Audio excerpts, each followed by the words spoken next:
കുറിവരച്ചാലും കുരിശു വരച്ചാലും കുമ്പിട്ടു നിസ്കരിച്ചാലും കാണുന്നതും ഒന്ന് കേൾക്കുന്നതും ഒന്ന് കരുണാമയനാം ദൈവമൊന്ന്.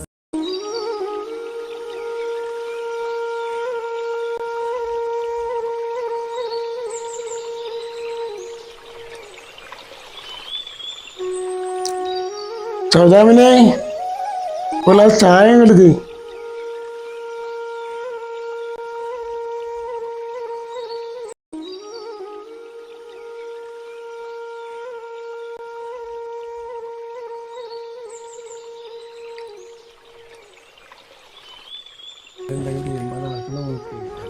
അച്ഛാ ഞാൻ കുറച്ച് പോകണേ.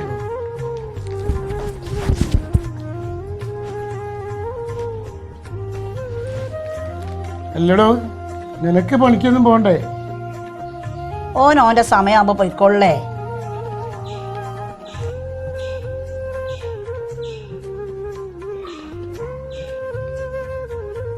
അല്ല ഇവൻ ഇങ്ങനെ വെറുതെ വിട്ടാ മതിയോ? ഒരു കല്യാണമൊക്കെ കഴിപ്പിക്കണ്ടേ? കല്യാണം കഴിക്കുന്നതൊക്കെ ശരി തന്നെയാണ്. നമ്മളെ തറവാടിനും കുടുംബ മഹിമക്കും ഒത്ത ഒരു പെൺകുട്ടി ആയിരിക്കണം. അത് എനിക്ക് നിർബന്ധം.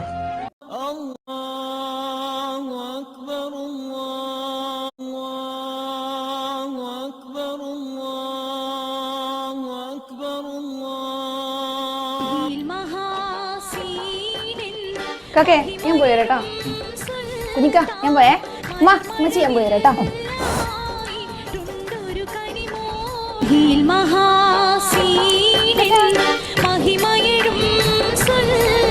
നീ ഇത് എവിടെ ഇരുന്ന് കാക്കമാരുടെ മുന്നിൽ എങ്ങനെയും കഴിച്ചില്ലാവണ്ടേ? നീ സമയമില്ല, നീ വേമ്പ.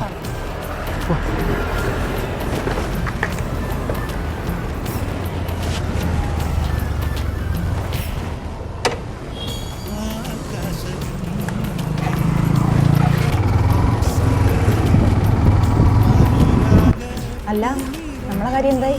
ഇങ്ങനെ നടന്നാ മതിയോ? എൻ്റെ അച്ഛൻ ഒരുപാട് പ്രതാപങ്ങളൊക്കെ നോക്കുന്ന ആളാണ്. പക്ഷെ ഞാനതൊന്നും കാര്യമാക്കുന്നില്ല. ഞാൻ നിന്നെ കിട്ടുള്ളൂ. നീ ജ്യൂസ് ഇല്ലേ?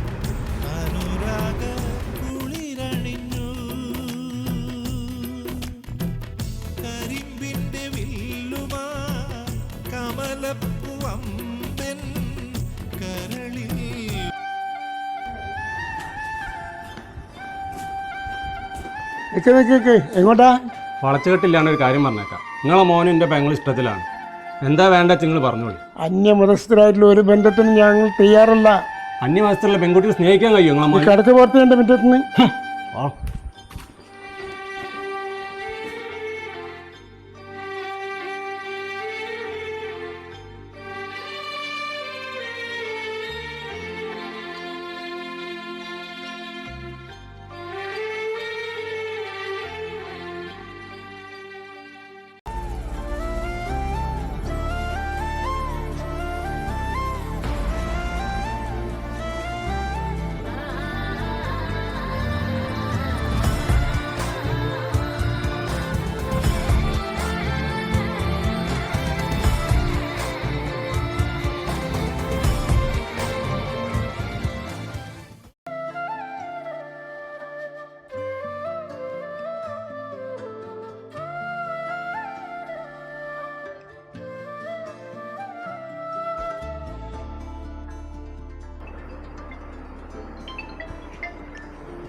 ഹലോ.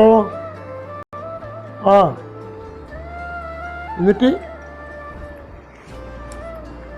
വീണിട്ട് എന്താ പറ്റിയോ? എടാ മോനെ, അമ്മ വീണിട്ട് ഹോസ്പിറ്റലിലേക്ക് കൊണ്ടുപോയി. വേഗം ചെല്ലേ. നീ ഹോസ്പിറ്റലിലേക്ക് വീട്ടിലല്ലേ? എനിക്കൊരു കാര്യം പറയാനുണ്ട്. ഇപ്പൊ അമ്മേന്റെ ശരീരത്തിൽ ഓടുന്നതേ അന്യമതസ്ഥന്റെ രക്ത. ഇനി അമ്മേനെ ആത്തേ കയറ്റാൻ പറ്റും അച്ഛന്?